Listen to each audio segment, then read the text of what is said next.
السلام علیکم، میں ہوں مسعود رضا، پروگرام میں آپ کو خوش آمدید۔ سن 2025 بہت تیزی کے ساتھ اپنے اختتام کی طرف بڑھ رہا ہے۔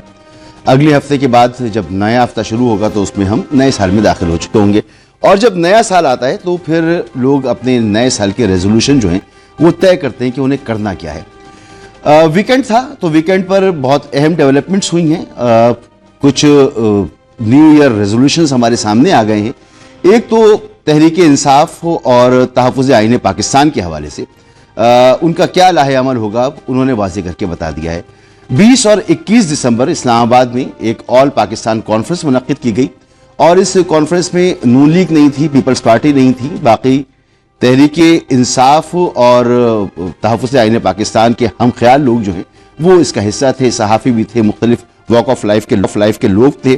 انہوں نے پھر ایک مرتبہ یہ واضح کیا ہے کہ وہ چاہتے کیا ہیں۔ وہ مذاکرات نہیں کرنا چاہتے موجودہ حکومت سے۔ یہ جو پورا گلدستہ تھا پی ڈی ایم کا، اپنا تحفظ آئین پاکستان اور تحریک انصاف اور دیگر لوگوں کا، یہ حکومتی گلدستہ جو ہے اس کے ساتھ مل بیٹھنے کو اور خوشبو شیئر کرنے کے لیے تیار نہیں ہے، بات چیت نہیں ہوگی، اور اس کا اعلان کیا جناب اچکزئی صاحب نے۔ اب اگر آپ غور سے سنیں نا، چاہے وہ تحریک انصاف ہو یا تحفظ آئین پاکستان ہو، چاہے وہ حکومت ہو، دونوں طرح کی رائے موجود ہے۔ یعنی اس طرف بھی ایسے لوگ ہیں جو مذاکرات چاہتے بھی ہیں اور مذاکرات نہیں بھی چاہتے، حکومت کی طرف بھی ایسے لوگ بھی ہیں جو بالکل مذاکرات نہیں چاہتے، جسے عطا تارڑ صاحب نے واضح طور پہ کہا کہ جی پہلے معافی مانگی۔ اس کے علاوہ وزیر اعظم کہہ چکے، بہت سارے لوگ کہہ چکے، جی خود ایاز صادق صاحب جو بڑے داعی تھے مذاکرات کے، وہ بھی کہہ چکے جی اب مذاکرات کے دروازے بند ہو چکے، یہ اپنی ووٹ مس کر چکے ہیں۔ لیکن رانا ثناء اللہ ایسے لوگ بھی موجود ہیں جو کہتے ہیں کہ جی ہونے چاہیے، پی ٹی آئی کی قیادت جو سیکنڈ ٹیئر ہے وہ مذاکرات چاہتا ہے، لیکن مذاکرات کون نہیں کروانا چاہتا، ظاہر سی بات ہے ان کا اشارہ عمران خان کی طرف تھا، انہوں نے بھی اس پر گفتگو کی ہے۔ یقیناً اس میں کوئی شک نہیں کہ سیاسی استحکام جو ہے کسی بھی قوم کے آگے بڑھنے کے لیے بڑا ضروری ہے، لیکن اس میں یہ ابہام ختم ہونا چاہیے کہ سیاسی استحکام کی راہ میں حائل قوم پی ٹی آئی کی جو دوسرے درجے کی قیادت ہے، وہ سبھی اس بات پہ یقین رکھتے ہیں کہ سیاسی مکالمہ ہونا چاہیے، لیکن وہ کہتے ہیں کہ نہیں وہ نہیں مانتا، اس کی طرف سے ہمیں جو ہے وہ اجازت نہیں ہے، اور ہمارا نام بھی نہ لیجیے گا ورنہ یہ گالی گلوچ برگیڈ جو ہے یہ تو ہماری ایسی تیسی پھیر دیتا ہے۔ اب یہ ایک تو صورتحال واضح ہو گئی کہ مذاکرات کے لیے ماحول سازگار نہیں ہے، اور عمران خان نہیں چاہتے، محمود خان اچکزئی نہیں چاہتے، تحریک انصاف نہیں چاہتی، تحفظ آئین پاکستان نہیں چاہتا، حکومت میں بہت سے لوگ نہیں چاہتے، کچھ لوگ مذاکرات کی بات بھی کرتے ہیں۔ اب جو نیا ریزولوشن ہے اگلے سال کا تحفظ آئین پاکستان اور تحریک انصاف کا، وہ کیا کہتا ہے؟ جہاں اس میں بتایا گیا، یہ کانفرنس جو ختم ہوئی ہے اس میں کہا گیا کہ ملک کی موجودہ سیاسی اور معاشی صورتحال پر غور کے بعد ایک قومی ایجنڈا پیش کیا گیا، جس میں درج ذیل باتوں پر اتفاق ہوا کہ پہلی چیز مزاحمت کا راستہ۔ شرکا نے اتفاق کیا کہ مفاہمت کے بجائے مزاحمت کا راستہ اپنایا جائے گا۔ پی ٹی آئی کو مشورہ دیا گیا کہ وہ اسٹیبلشمنٹ کے کردار کے خلاف بھرپور سیاسی جدوجہد کی قیادت کرے، نمبر 1۔ نمبر 2، بانی پی ٹی آئی کی رہائی کا معاملہ، یعنی اس کی جدوجہد کی جائے گی۔ آئین کی بالادستی 26ویں اور 27ویں آئینی ترمیم کو عدلیہ کی آزادی پر حملہ قرار دیتے ہوئے اسے مسترد کیا گیا۔ گورنر راج اگر ہوتا ہے، لگتا ہے خیبر پختونخوا میں ممکنہ طور پر، تو اس کی پہلے سے مذمت کی گئی۔ افغانستان میں تجارت جو ہے، افغانستان اور پاکستان کے درمیان تجارت، اس کو کھولنے اور سفارتکاری سے معاملہ حل کرنے پر زور دیا گیا۔ انسانی حقوق، خاص طور پر پیکا ایکٹ کے استعمال اور میڈیا پر پابندیوں کے خلاف آواز اٹھائی گئی۔ تو یہ ایک ریزولوشن تھا۔ سب سے امپورٹنٹ بات یہ ہے کہ پھر سے بات کی گئی ہے اسٹیبلشمنٹ۔ یہ پاکستان میں اسٹیبلشمنٹ کی بات ہوتی ہے، یہ ایک بہت واسٹ ایک اصطلاح ہے، لیکن یہاں پر پھر فوج کی طرف ہی اشارہ ہوتا ہے کہ جی پی ٹی آئی کو پھر یہ ٹاسک دیا گیا ہے کہ وہ ایسا ایجنڈا اختیار کریں، ایسا رویہ اختیار کریں، ایسی مزاحمت شروع کریں جو تصادم کی طرف جائے اور ملک کے سیکیورٹی ادارے کی طرف جائے۔ اب یہ کوئی نئی بات نہیں ہے، اس سے پہلے بھی تحریک انصاف اور تحفظ تحریک آئین پاکستان اور ہم خیال لوگ اس طرح کی بات کر چکے ہیں، لیکن کوئی بڑا احتجاج نہیں کر پائے۔ 2-2.5 سال گزر گئے، کوئی امپیکٹفل احتجاج نہیں ہو پایا۔ اب اس کی کوئی بھی وجہ آپ کہیں کہ حکومت نے احتجاج کرنے نہیں دیا یا ہم احتجاج کر نہیں پائے، کچھ بھی ہوا کچھ نہیں۔ اب جن کی طرف یہ دوبارہ اشارہ کر رہے ہیں، یعنی فیلڈ مارشل سید عاصم منیر صاحب، ان کی قیادت میں جو فوج نے کارہائے نمایاں انجام دیے، تو وہ ان کی پوزیشن ملک میں بہت مستحکم ہے، ملک کے باہر بڑی مستحکم ہے۔